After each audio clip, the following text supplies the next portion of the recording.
ये देश इस सरकार की जागीर नहीं है और प्रधानमंत्री देश के मालिक नहीं हैं। मैं ये बात 1000 बार बोलूंगी, फिर चाहे इसके लिए मुझे जहर का प्याला ही क्यों न पीना पड़े।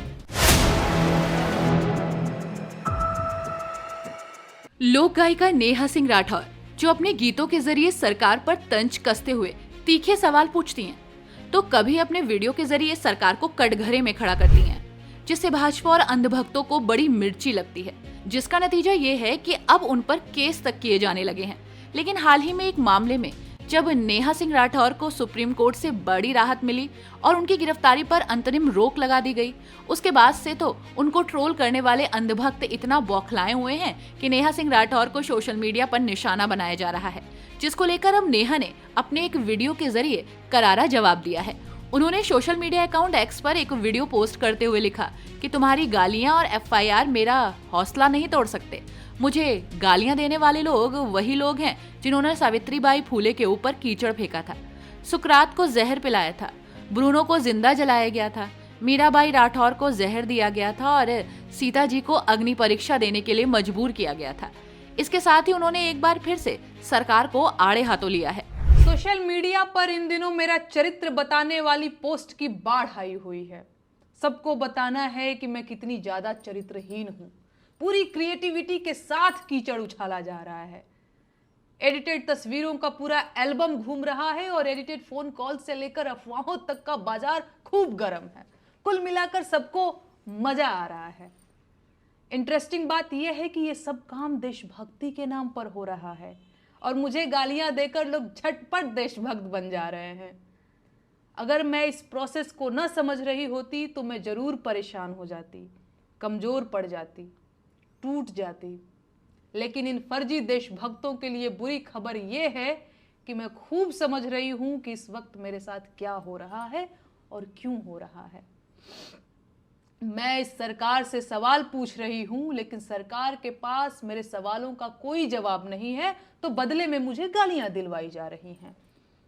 सवाल पूछने वाली लड़कियों को रोकने का सबसे आसान तरीका यही तो है, उनके चरित्र पर सवाल उठा दो। बेचारी डर जाएंगी। न डरे तो वैश्या बोल दो, उनके घर वाले डर जाएंगे और उन्हें चुप करा देंगे। फिर भी ना माने तो देशद्रोही और गद्दार बोल दो, एफआईआर दर्ज करा दो, जेल का डर दिखा दो। ये लोग इतने कायर हैं कि सवाल पूछने वाली एक लड़की को बर्दाश्त नहीं कर पा रहे हैं। पूरी आईटी सेल की फौज लगा रखी है। मेरा फोन नंबर तक वायरल कर दिया गया है। डेली सैकड़ों फोन कॉल्स आ रहे हैं और ये सब सिर्फ इसलिए कि मेरा हौसला टूट जाए। मुझे गालियां देने वाले लोग कोई और लोग नहीं हैं। ये वही लोग हैं जिन्होंने सावित्रीबाई फूले के ऊपर कीचड़ फेंका था। ये वही लोग हैं जिन्होंने सुकरात को जहर का प्याला देकर मार दिया था। ये वही लोग हैं जिन्होंने ब्रूनो को सच बोलने के लिए जिंदा जला दिया था। ये वही लोग हैं जिन्होंने मीराबाई राठौर को जहर देकर मारने की कोशिश की थी। ये वही लोग हैं जिन्होंने माता सीता को अग्नि परीक्षा देने के लिए मजबूर कर दिया था। ऐसे मूर्ख और धूर्त हर युग हर जमाने में हुए हैं और मैं इस परिदृश्य को बहुत कायदे से समझ रही हूं। इस जमाने के मूर्ख और धूर्त मुझे चाहे जितना अपमानित करें, प्रताड़ित करें, मैं हारने वाली नहीं हूं। वो मेरा जीवन ले सकते हैं लेकिन मेरा हौसला नहीं तोड़ सकते। सुकरात अगर जहर का प्याला न पीता तो मर चुका होता, पर सुकरात आज भी इसीलिए जिंदा है क्योंकि उसने झूठ बोलने के बदले जहर पीना स्वीकार किया। मैं इस देश के लोकतंत्र को बचाने की लड़ाई लड़ रही हूं, आम जनता के उन मुद्दों की लड़ाई लड़ रही हूं जिन्हें सरकार में बैठे लोगों ने पीछे धकेल दिया है। इस देश की जनता को रोजगार चाहिए सर, महंगाई से छुटकारा चाहिए, अच्छे स्कूल और अच्छे अस्पताल चाहिए, अस्पतालों में डॉक्टर और स्कूलों में शिक्षक चाहिए। आम जनता को हिंदू मुसलमान और मंदिर मस्जिद के झगड़े नहीं चाहिए। लेकिन इस सरकार ने आम जनता को सिवाय झगड़ों के और कुछ नहीं दिया है। सरकार इस देश को कमजोर कर रही है और मैं ये होने नहीं दूंगी। ये देश इस सरकार की जागीर नहीं है और प्रधानमंत्री देश के मालिक नहीं हैं। मैं ये बात 1000 बार बोलूंगी, फिर चाहे इसके लिए मुझे जहर का प्याला ही क्यों न पीना पड़े। इस देश के हाकिम को पता होना चाहिए कि मैं सिकंदर लोदी से नहीं डरती हूं।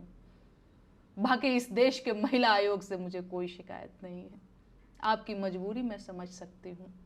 भाजपा के नेता महिलाओं पर जिस मुखरता से बयान दे रहे हैं, उसे देखकर मैं आपकी हालत का अंदाजा लगा पा रही हूं। तो आप लोग अपना ख्याल रखिए। नमस्ते जीत जी।